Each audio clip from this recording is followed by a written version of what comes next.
Okay, well, welcome to the studio, Muriel O'Byrne, Senior Vice President and Head of International Regulatory Affairs at Regeneron. Thanks so much for being with us today. Thanks for having me, Anne. Very happy to be here. Good, good. So Regeneron, plenty of people will be very familiar with the organization, but for those who aren't, maybe you take us through a little bit, the organization itself globally, and then its place in Ireland here.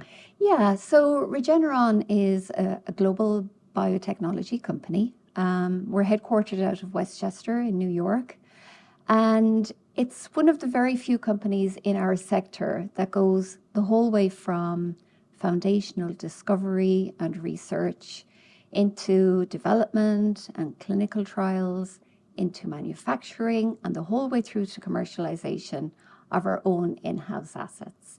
Another thing that's unique about Regeneron is that it is founder-led. So the company is just over 35 years old, and in all that time, we're still led by Len Schleifer and George Yancopoulos. They were the founders of the business some many, many decades ago. And because they're both physician scientists, it brings a very science-driven core to everything that we do. I think the place that we see that most obviously is when it comes to exploring new targets or new candidate products. Len and George's philosophy is it doesn't matter what size the target population is. It doesn't matter if it's not going to be a blockbuster product. If we see a clinical target that we think we can help, we will pursue that in an effort to support patients. And then in Ireland? Yeah, so in Ireland was actually the first international location of Regeneron. The first office they set up outside the United States was here in Dublin, believe it or not. That was in 2013. I think I was employee number 3. And 11 years on, I'm still here. But then they've also invested heavily in the Midwest. We developed and built the largest bulk manufacturing biotechnology plant in the country. And that opened in 2014. They're celebrating their 10-year anniversary.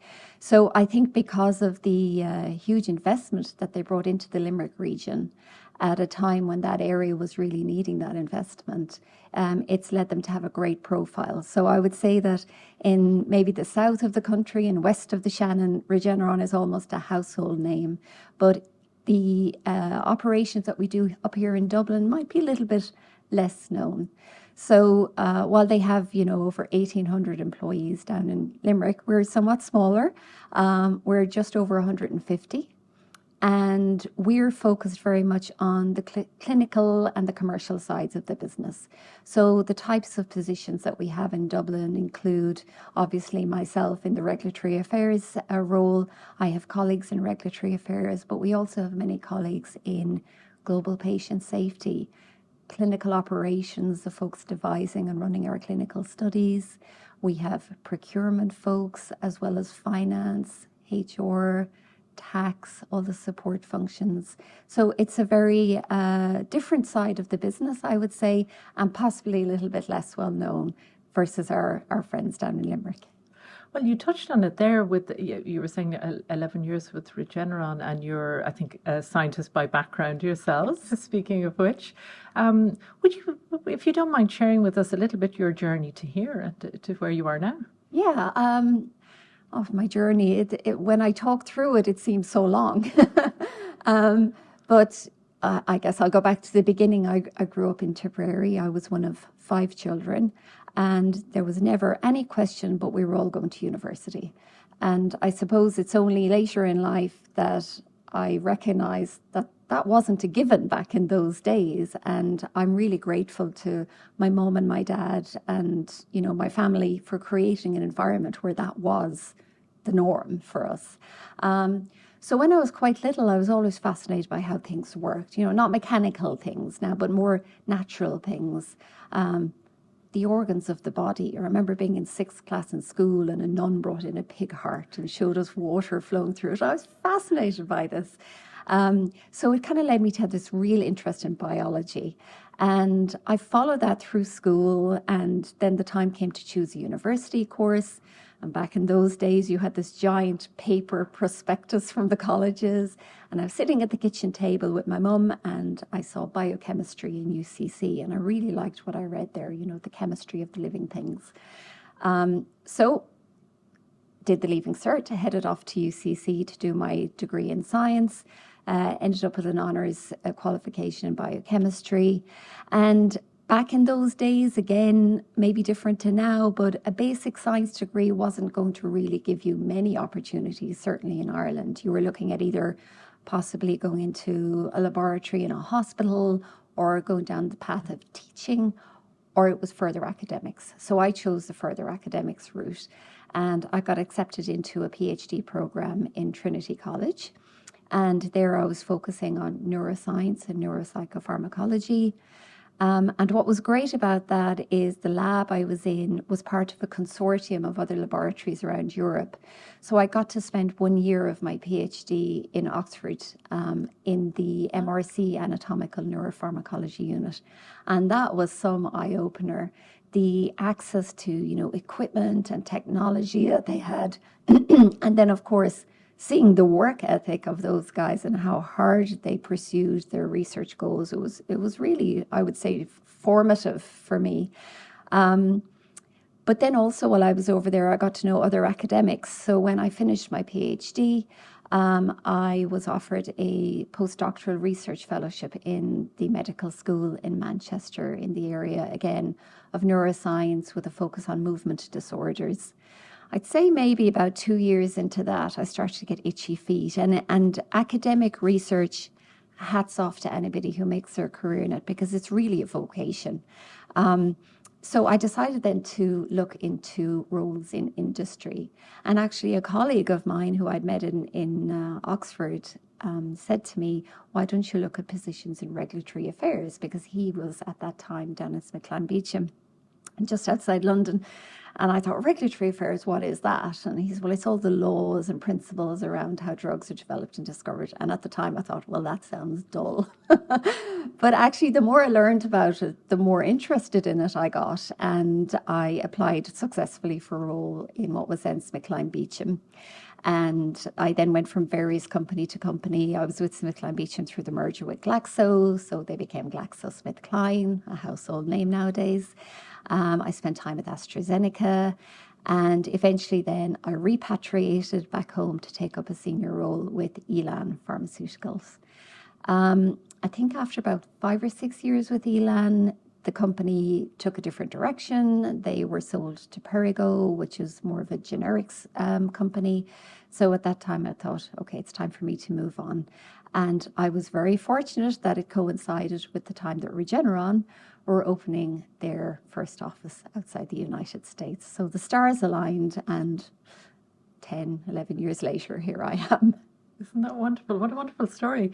And, given your various roles and the fact that you now sort of head up the European operations, tell me a little bit about your thoughts on leadership, because we always talk about this in this podcast. But I mean, the kind of leader you would aspire to be, or what you see in other leaders that you admire?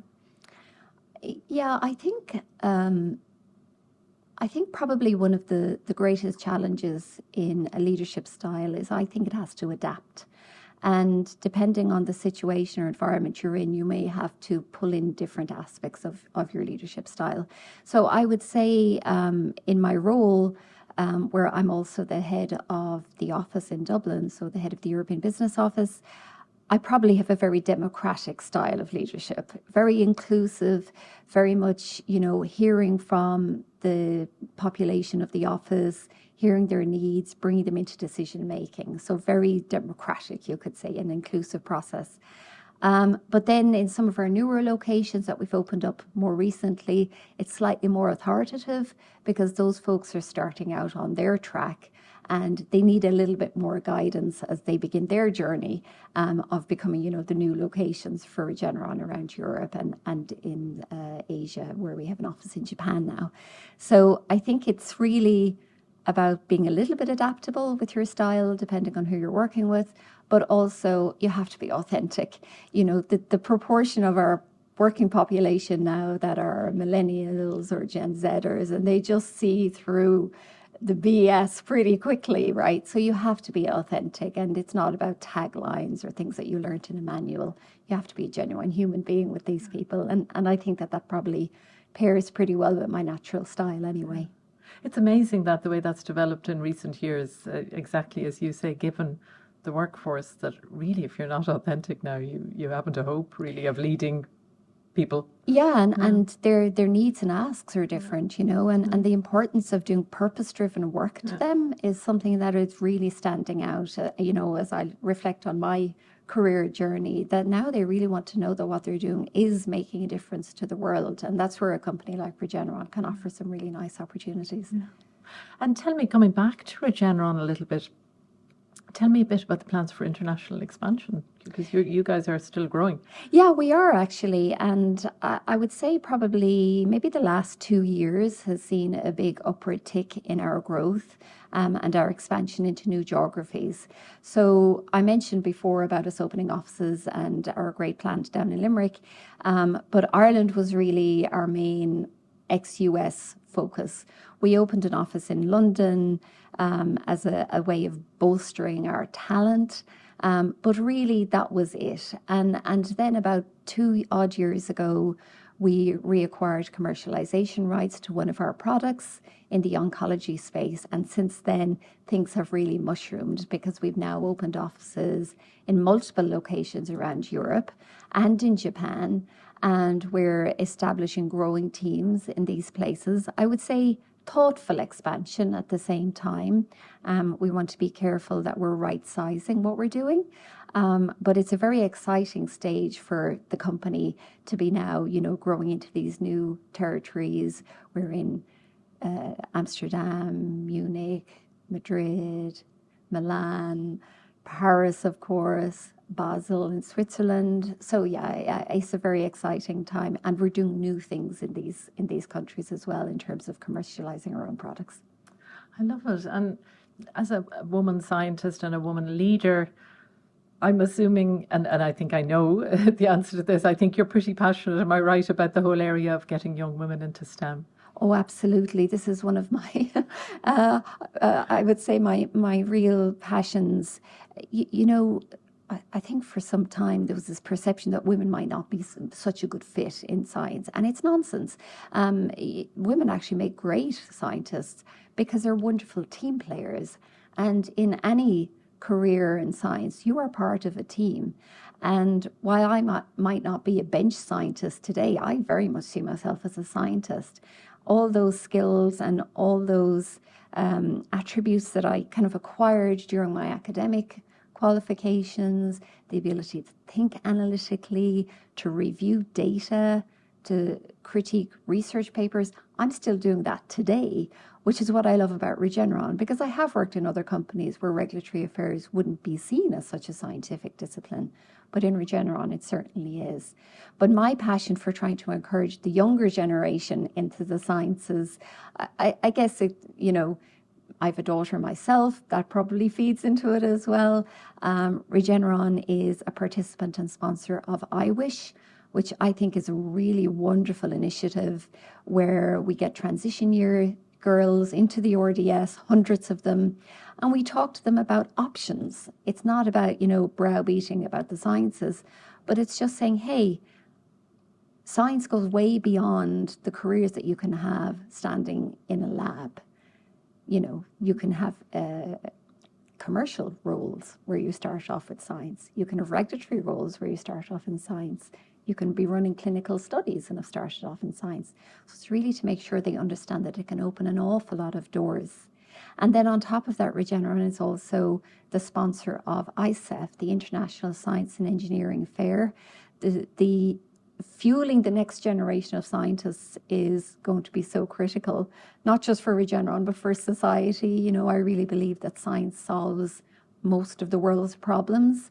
And if we can make sure that we have talented and passionate individuals coming through, then I think that will really be helpful for all of our futures. Fantastic. And I'm sure you're very involved with BT Young Scientists as well, are you? Yeah, we sponsor a prize at BT Young Scientist, and then that becomes a feeder fair for ICEF, the International Science and Engineering Fair, that we're the lead sponsor on also. Yeah, it's marvelous, and it's great to have role models like yourself, that are at the top of their game. Like, I mean, I think that is so helpful, and for exactly as you say, to not browbeat, but rather just open up the knowledge about the opportunities. Yeah, exactly. And it's, we run a short transition year program in our own office in Dublin, and it's more to just show these kids the opportunities, the varied careers that you can have with science. And it's not even really to say, oh, do science, you'll earn loads of money, da da da. It's feeding into this idea that they want purpose. They want to be doing something that they feel matters. And, we have products in Regeneron that are really going to change people's lives. So I say to my guys in Dublin, if that doesn't make you jump out of bed in the morning and run into your desk or into your workstation at home, then you're in the wrong business. And you may have partially answered my question there, actually, but attracting and retaining talent in the current climate, how challenging is it or not? Yeah, it's difficult. Certainly in the side of the business that we're involved in, where it's, clinical development, regulatory affairs with a clinical slant to it.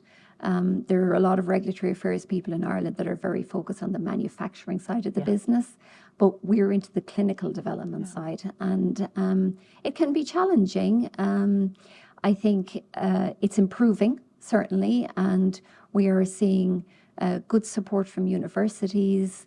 We know, of course, from recent reports, government-sponsored reports, that there are going to be a lot of roles available to the workforce in biopharma in Ireland. So it's a really important area that we stay focused on, making sure we're partnering with our universities and making sure that the qualifications of these folks as they're coming out are suitable for the roles that are going to be available to them.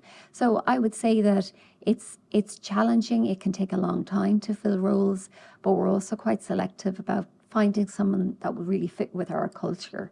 Somebody that has that sense of purpose and that is not afraid of hard work, but is also able to enjoy what they're doing and to bring that passion with them into their workforce every day. I love it.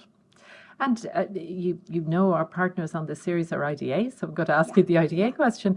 Yeah. I think a lot of people are very aware of the work IDA does to bring companies into Ireland, but I'd love to hear more about how they support you every day.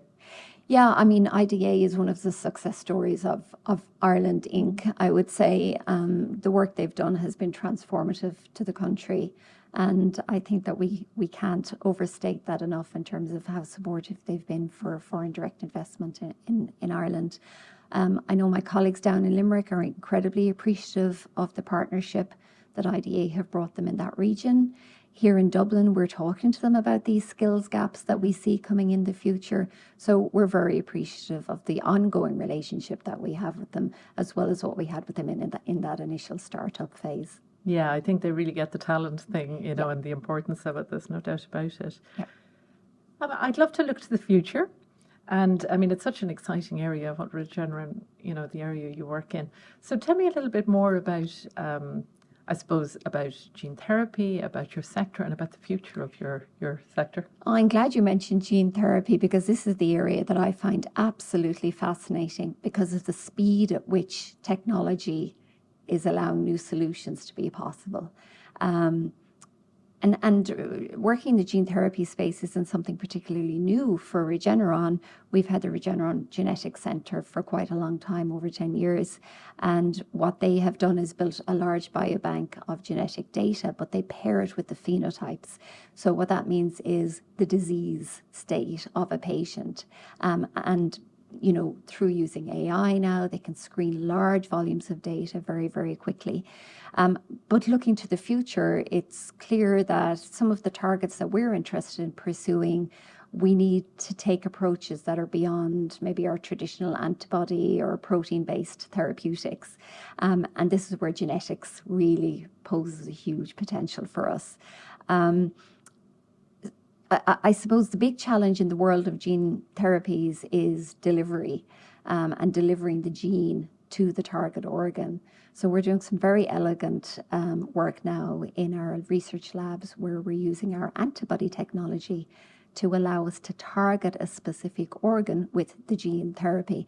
And this holds massive promise, where maybe we can move away from some of the more traditional challenges in gene therapy delivery. Then we've got things like gene editing. CRISPR is a phenomenal technology where we can actually cut damaged DNA from a patient. And now we're also looking into replacing genes that are either missing or non-functioning. So once you get the gene solved, then the patient's own body will do the rest. They will start manufacturing that protein if that's what's missing and become their own solution to their own problem. But starting right up in the gene therapies is where it starts. So this is a space that Regeneron has expressed a lot of commitment to. We're investing quite a lot of it. Our overall R&D budget was over 4 billion in 2023. It will probably hit towards 5 this year. But a good segment of that is going to go into investing these new technologies and these new gene therapies. And they will hopefully allow us to solve some of these further clinical and disease issues that have been challenging physicians and patients for some time. Well, talk about purpose. Exactly. Well, listen, it has been an absolute pleasure to have you with us and to hear a little bit more about Regeneron and about yourself. So thank you so much for taking the time to be with us in the studio. Thank you. Thank you, Anne. Lovely to be here.